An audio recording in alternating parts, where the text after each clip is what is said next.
7.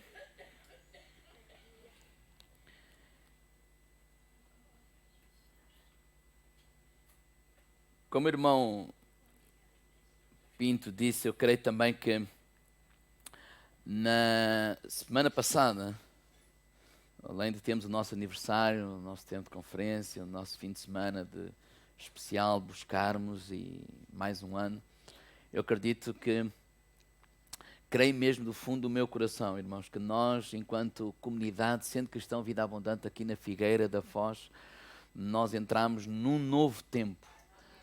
Um novo tempo de Deus a partir da semana passada, até onde vai, não sabemos.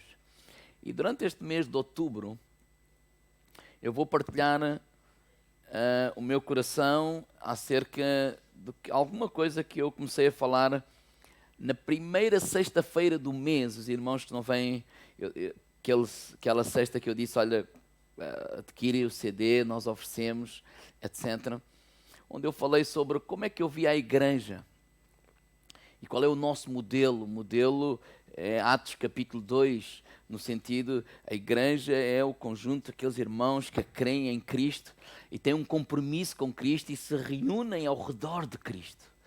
E não só eles têm um compromisso com Cristo, eles também têm um compromisso uns com os outros, de ajuda mútua. E todos juntos têm um compromisso de cuidar disto que chamamos igreja. Somos todos nós. Na sexta-feira eu falei sobre João capítulo 14, que é na casa do meu pai há muitas moradas, e vimos o que é e onde é a casa do pai. E falámos desta expressão mesa e desta expressão casa e mesa, e outra expressão que eu tenho usado é uns aos outros. Esta minha preocupação de nós cuidarmos uns dos outros. O apóstolo Paulo fala em muita, aqui no Novo Testamento, em amarmos uns aos outros, em orarmos uns aos outros, em respeitarmos uns aos outros, em admoestarmos uns aos outros, em saudarmos uns aos outros, em ensinar uns aos outros, a honrar uns aos outros, a aceitar uns aos outros, a honrar uns aos outros, a carregar os fardos uns dos outros, a nos submeter uns aos outros, e diz ainda também a dedicar-nos uns aos outros. Ou seja, são obrigações mútuas. E o meu clamor e a minha oração diante de Deus é: Deus, na prática, como é que nós vamos viver isto? Porque não queremos tirar esta expressão de uns aos outros da Bíblia e colocarmos na prática. E daí eu tenho falado sobre a importância dos pequenos grupos, de nos reunirmos em pequenos grupos.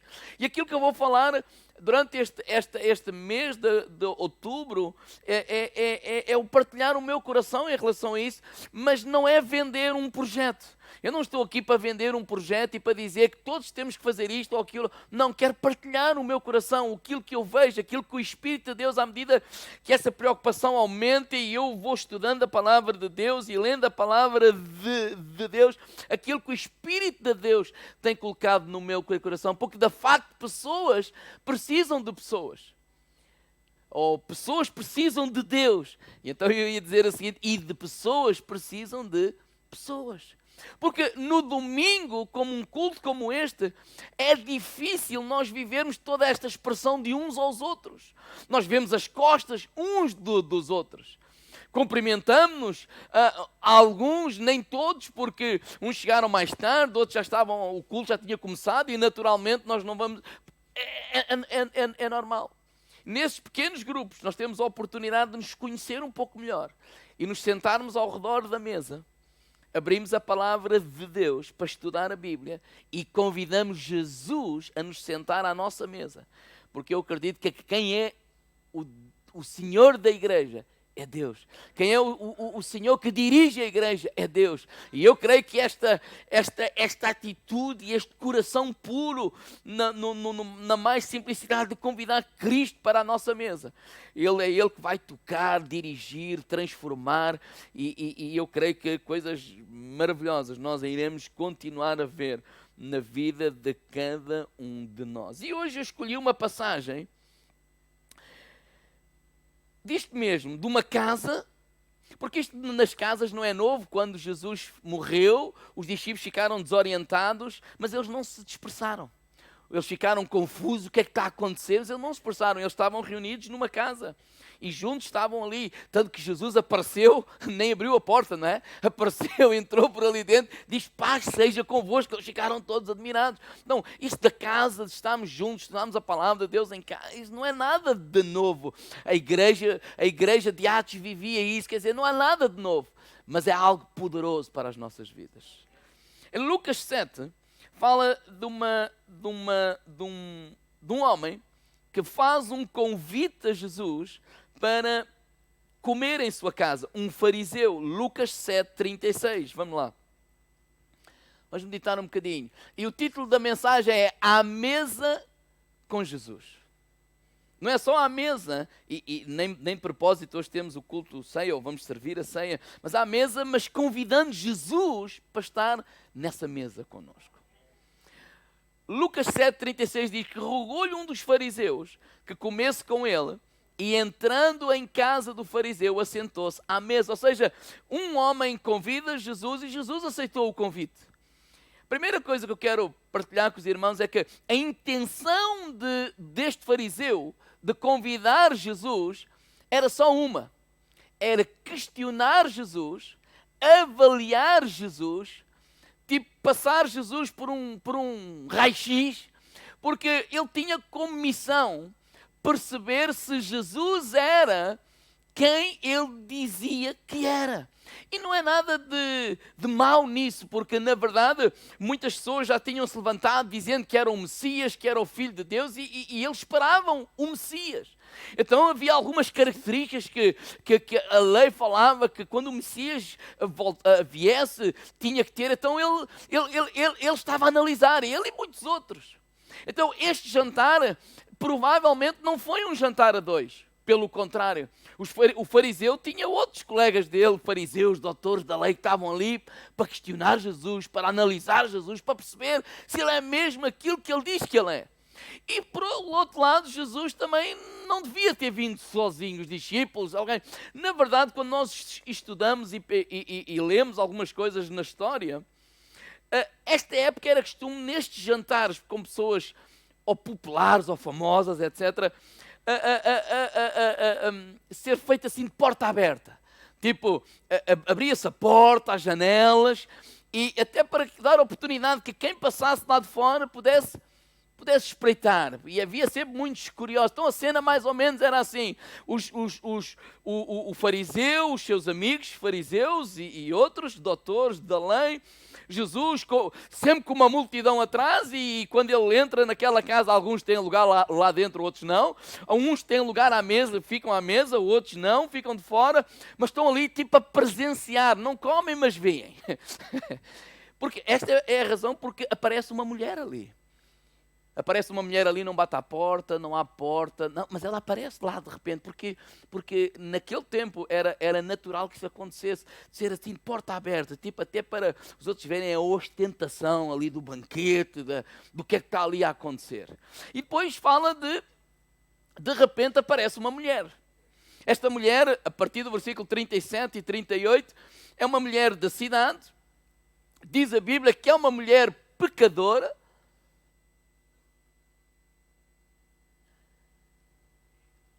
E de repente ela se prostra diante de Jesus, ou aos pés de Jesus, e tudo o que ela faz é chorar. Ela chora aos pés de Jesus. As suas lágrimas começam por lavar os pés de Jesus. Os seus cabelos, ela enxuga os pés de Jesus, e ela tinha levado com ela um unguento. E ela ungiu, perfumou os pés de Jesus. Quando o fariseu vê esta cena, presencia esta cena, ele tira conclusões para ele próprio. Ele começa logo a pensar. Primeiro, ele tira logo conclusões de julgar. Julgou aquela mulher. Quem é esta mulher pensa que é para entrar na minha casa? E assim expor-se aqui perante os meus convidados. Ela é uma pecadora. Mas não só julgou a mulher, mas ele julgou Jesus. Porque ele diz ali que, olha, se este homem fosse mesmo profeta, ou seja, olha, eu os convidei para questioná-lo, para ver bem se ele era aquilo que ele dizia que é, já está visto que não é. Porque se ele fosse um profeta, ele saberia que nem sequer deixava esta mulher lhe tocar, porque nós nos purificamos, porque pertencemos às coisas de Deus, temos que nos purificar para estar consagrados, e ao ser tocado por uma mulher destas, ficamos imundos. Então ele, se fosse profeta, nem se deixava tocar por aquela mulher. Então ele emite um juízo de valores para com a mulher, e ele emite um juízo de valores para com Jesus. E Jesus percebe isso. Diga, irmão lá, Jesus sempre percebe tudo. Diga, irmão, ao lado, nada passa ao lado de Jesus. Diga, nada pode passar a nós, mas a ele não. Então que Jesus volta-se e diz que quando viu isso no versículo 40, ele percebe que o Simão, que é o tal fariseu, está incomodado com a situação e a julgar a ele e a ela. E ele no versículo 40, ele chama o homem e diz, olha, vou-te contar uma história. E no versículo 41 ele diz assim, um certo credor tinha 2 devedores. Um devia-lhe 500 dinheiros e o outro 50. E não tendo eles com que pagar, perdoou-lhes ambos. E disse, pois, qual destes amará mais? E Simão respondendo disse, tenho para mim que é aquele a quem mais perdoou. E ele lhe disse, julgaste bem. E depois diz, olha, voltando-se para a mulher, ele diz assim a Simão, vês aqui esta mulher? E sabe porquê? Nós já vamos voltar aqui. Sabe porquê que ele pergunta, vês aqui esta mulher? Porque o Simão, Lucas diz que Simão viu, mas Jesus sugere que ele não viu nada. Ele viu a mulher, mas não viu coisa nenhuma. Por isso é que eu creio que esta é a história de um homem que pensa que vê, mas não vê. Pensa que sabe, mas não sabe. E pensa que está salvo, mas não está salvo. Ele pensa que vê, mas não vê. Ele pensa que sabe, mas não sabe. Ele pensa que está salvo, mas não está salvo. E eu disse, olha, entrei em tua casa, não me deste água para os meus pés. Verso 44. Mas esta regou-me os pés com lágrimas e enxugou-me com os cabelos de sua cabeça. Não me deste ósculo para... mas esta, desde que entrou, não tem cessado de me beijar os pés. Não me ungiste a cabeça com óleo, mas esta me ungiu os pés com unguento. Por isso, digo que os seus muitos pecados lhe são perdoados, porque muito amou, mas aquele a quem pouco é perdoado, pouco ama. E disse-lhe a ela, os teus pecados são perdoados. E eles estavam à mesa, começaram entre si, mas quem é este para perdoar pecados? E ele olha para a mulher e termina dizendo assim, a tua fé te salvou, vai e não peques mais. Aqui está um homem, como eu disse há pouco, que pensa que vê, mas não vê. Tanto que Jesus disse, viste esta mulher? Pensa que sabe, mas não sabe. E pensa que está salvo, mas não está.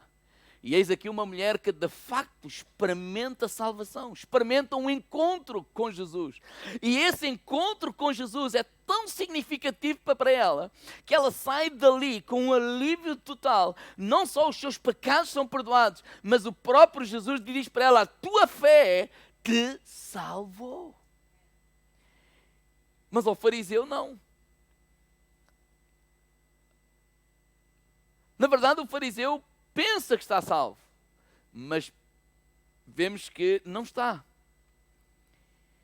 E com esta história nós aprendemos o seguinte: em primeiro lugar, a mesa onde Jesus está presente é um lugar de revelação.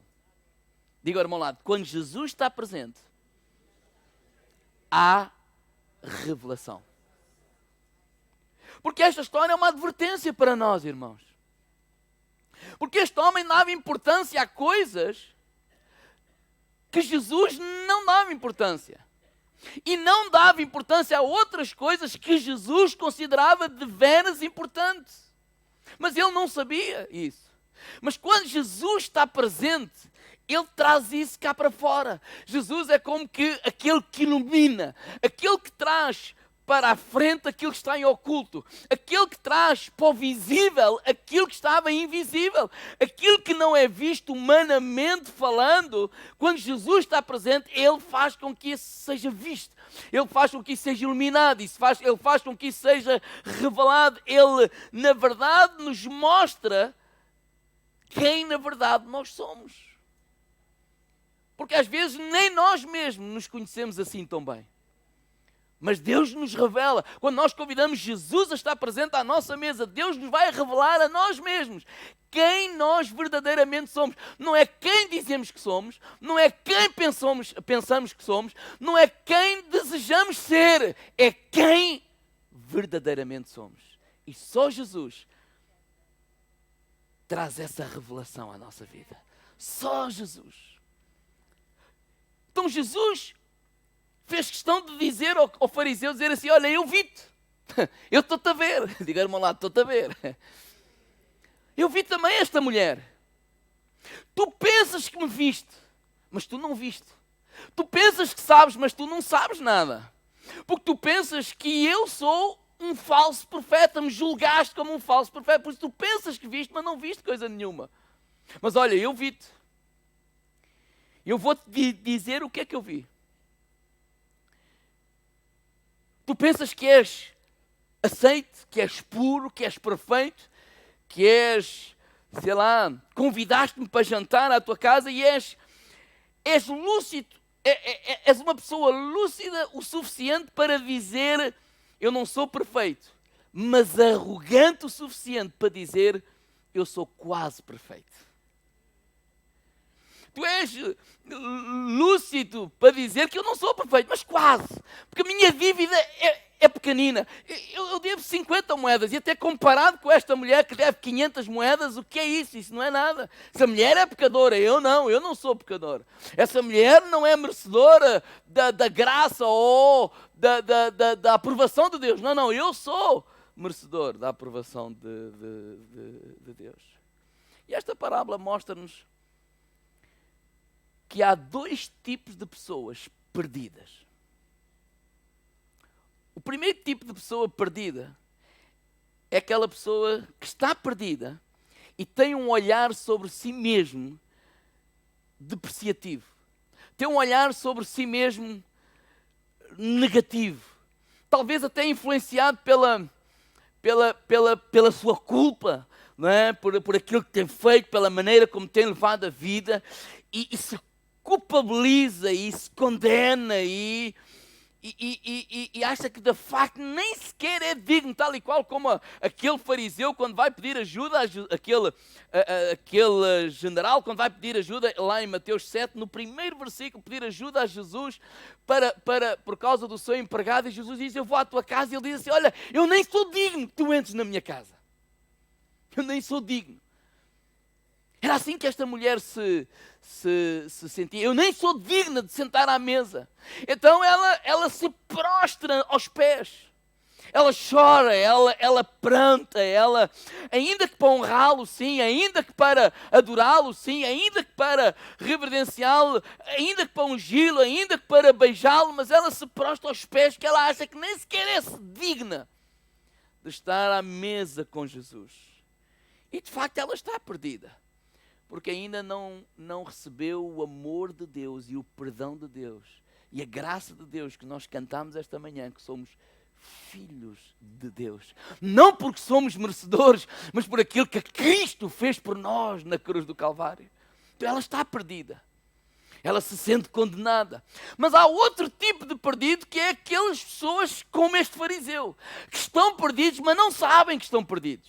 Estão perdidos, mas julgam que não estão perdidos. Estão perdidos, mas julgam que estão salvos. Porquê? Porque eles acham que são dignos de estar à mesa com Jesus. Na verdade, à mesa com Jesus, eles acham que Jesus é aquele que serve. Na verdade, eles fazem de Jesus o seu moço de recado, o seu criado. Deus faz isto, Deus faz aquilo, eu reivindico, eu mando, eu isto, eu aquilo, porque ao fim e ao cabo, eles invertem os papéis, e eles é que são Deus e Jesus está ali para obedecer.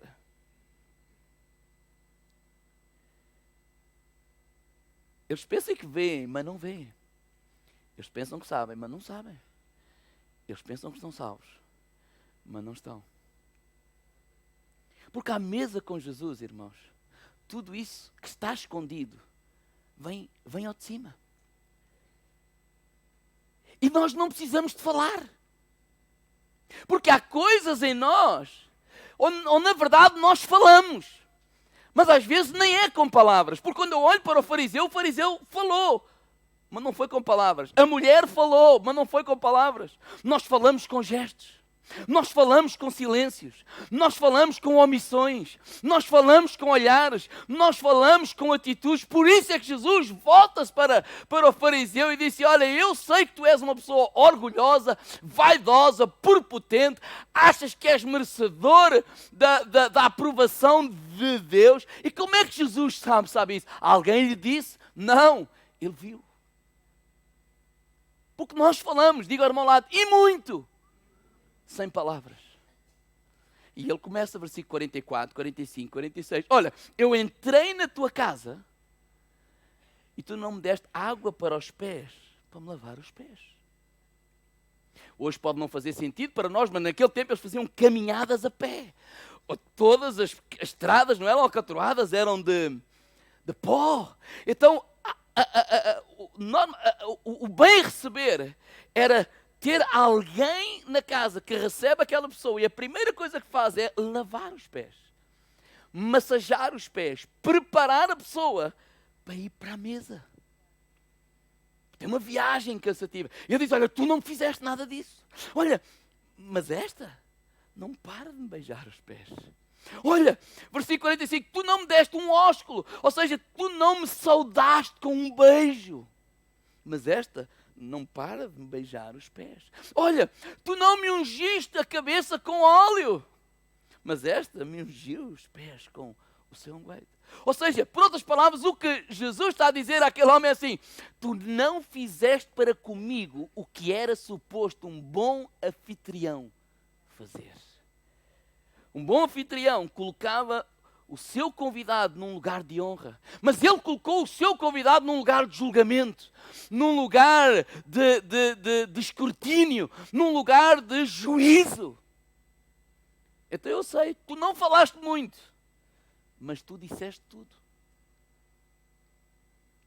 Eu vi muito bem quem tu és. Às vezes nós na igreja também não falamos muito. Na verdade vocês estão calados todos a ouvir-me. Digo, irmão lá, e ainda bem. Mas as nossas atitudes falam. De quem nós somos. De quem Deus é para nós. Quando pensamos assim a brincar, desliga os telefones, não estejam por assim, não estejam conversa. Quando aborrecer alguém, isso fala quem nós somos. Isso fala a honra que nós temos no lugar onde estamos e para quem estamos a fazer. Não estamos a fazer favor nenhum ao Paulo quando diz, vamos louvar a Deus.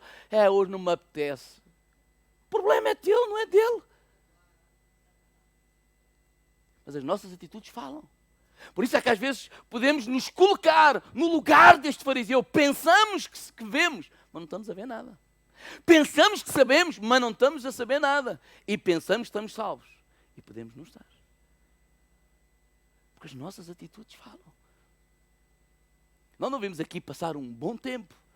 Nós não preparamos toda esta mesa, a mesa de banquete. Pessoas ensaiam, pessoas se preparam. O pastor se prepara, ora, estuda, faz. Para apresentar um banquete para quem? Para vocês. Para abençoar a vossa vida.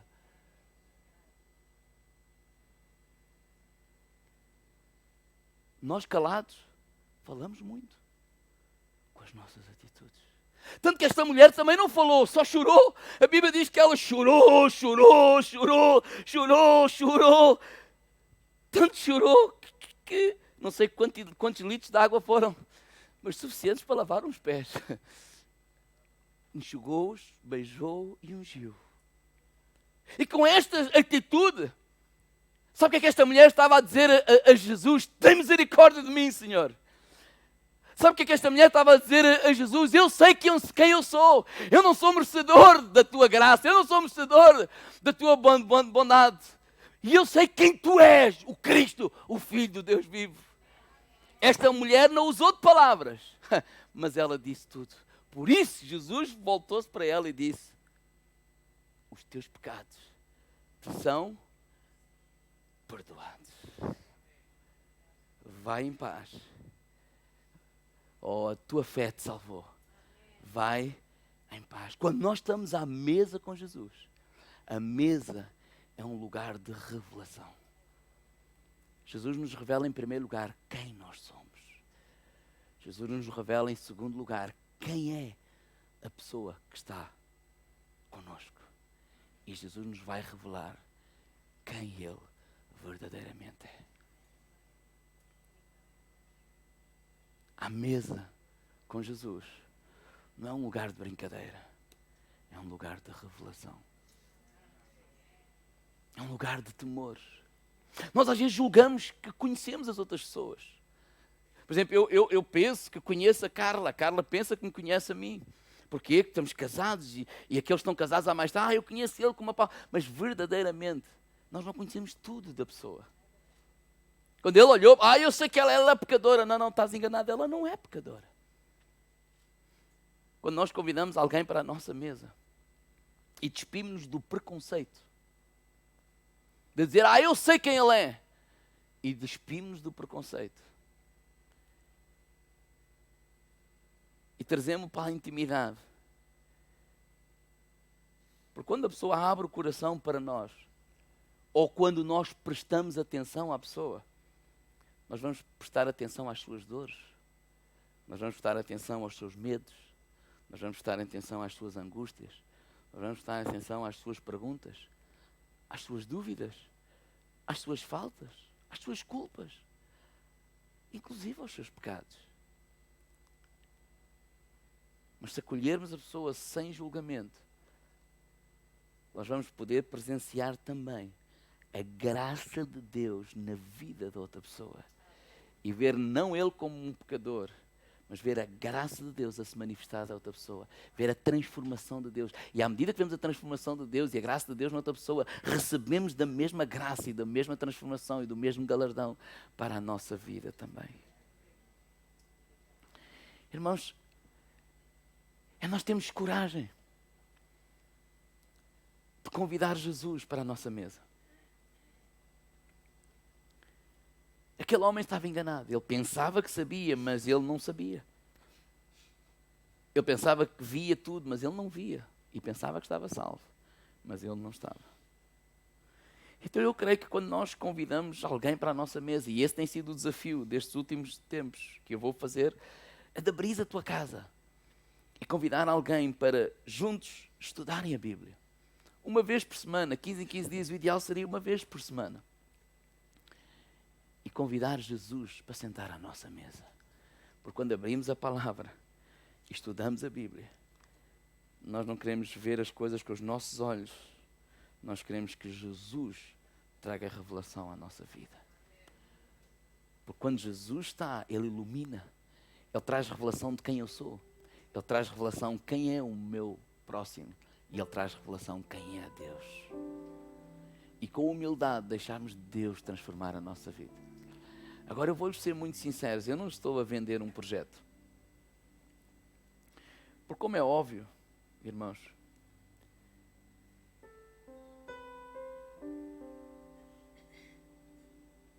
a tua casa onde tu moras não é, ou a tua casa, o teu endereço não é verdadeiramente onde tu moras. Eu não preparei esta lição para dizer assim, deem as casas para nós estudarmos a Bíblia. Claro, esse é o meu desejo. Como igreja, precisamos cuidar uns dos outros. Essa expressão uns aos outros possa ser prática, possa ser vivida. Que ao domingo é difícil, no meio da multidão é difícil. Mas se formos 5, 10, não sei, poucos, podemos olhar na cara, podemos estar juntos, podemos levar as fardas uns dos outros, podemos partilhar, podemos fazer uma série de coisas que na multidão nós não podemos. Mas não estou aqui para vender esse projeto. Porque, como eu disse, eu vou continuar para terminar, que a tua casa, ou o lugar onde tu vives, ou o teu endereço não é onde tu moras. A tua casa é a tua consciência. É ali que Jesus vai jantar. É ali que tu recebes Jesus na tua mais profunda intimidade. E é ali que tu te relacionas com os outros. E quando nós nos reunimos em nome de Jesus, e quando Jesus está presente, Ele vai iluminar tudo. Vamos nos descobrir a nós mesmos. Vamos nos descobrir o outro. Vamos descobrindo Deus e Deus se vai revelando a nós. Eu não quero que nós sejamos precipitados como este fariseu. Pensamos que vemos, mas às vezes não vemos. Pensamos que sabemos, mas às vezes não sabemos. Pensamos que estamos salvos e às vezes pode não ser como nós pensamos. E nos colocarmos diante de Deus, senta-te à minha mesa. Quero que tu faças parte da minha vida. Para este ano vamos falar muito sobre o Espírito Santo, o poder de Deus, o temor. O temor não é medo, é isto que eu estou a falar. Não é porque nós estamos aqui nesta casa que nós dizemos que amamos a Deus. Porque tu e eu sabemos que podemos estar nesta casa, mas a nossa cabeça está em qualquer outro lado. Tu e eu sabemos o quão difícil é viver neste tempo. A tecnologia tem coisas maravilhosas, sim. Mas se nós não a soubermos usar, tem coisas desastrosas. Nós perdemos um momento para o poder filmar. Eu não estou a falar só da casa de Deus. Eu posso perder o momento de estar com os meus filhos para filmar os meus filhos. Eu posso perder o momento do abraço e do beijo dos meus filhos para filmar, para fazer outra coisa. Eu posso estar numa sala rodeado com a minha família, mas a dar mais importância ao outro está lá onde Judas perdeu as botas. Eu posso achar que tenho mais intimidade com o que está lá, ou aquilo que é, como é que se diz? Aquilo que é virtual do que aquilo que é real. Estou a dizer mal do mundo virtual? Não. Tem muitas coisas boas, tem. Mas temos de ter cuidado. Devemos estar a viver um tempo que nós não sabemos parar. Nós temos medo do silêncio. Temos de estar sempre a fazer barulho. Temos de estar sempre a fazer qualquer coisa, porque se estivermos em silêncio, pronto, temos que, isto não pode parar, temos que... Parece que temos medo de parar. Temos de ter sempre estímulos. Estímulo daqui, estímulo dali. Eu não sou contra a gente ter isso tudo. Mas temos que não ter medo de parar e de não ter estímulo nenhum. Nem aqui, nem ali, nem em lado nenhum. Porque se Jesus não sentar na minha mesa, eu posso pensar que vejo e não vejo. Posso pensar que sei e não sei. Posso pensar que estou salvo e não estar.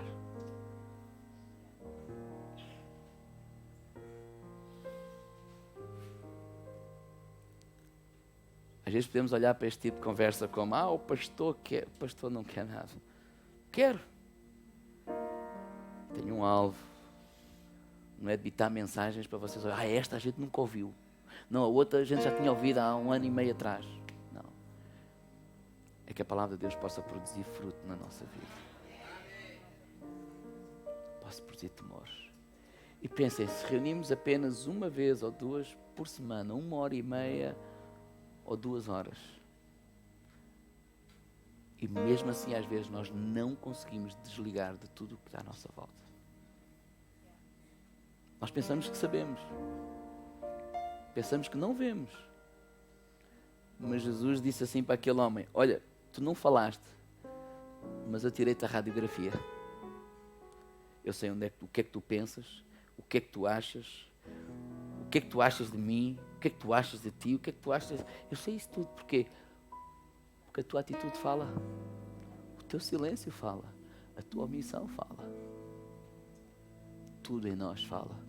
Desde que entramos naquela porta até sairmos, nada passa despercebido a Deus.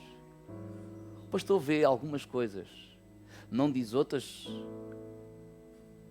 porque é educado, não quer magoar ninguém. Mas não nos enganemos. Porque Deus, Ele não está preocupado se te magoa, não. Ele está preocupado em te tocar a ti e a mim. É como eu não estou preocupado se magoa a Mafalda ou o Gonçalo. Claro que não sou bruto. Mas eu estou preocupado em educá-los. Fazer deles alguém. Saberem se comportar nos lugares diferentes. Etc, etc. E Deus quer isso connosco também. Ele não é o nosso servo. Ele é o nosso Senhor. Vamos ficar de pé agora mesmo.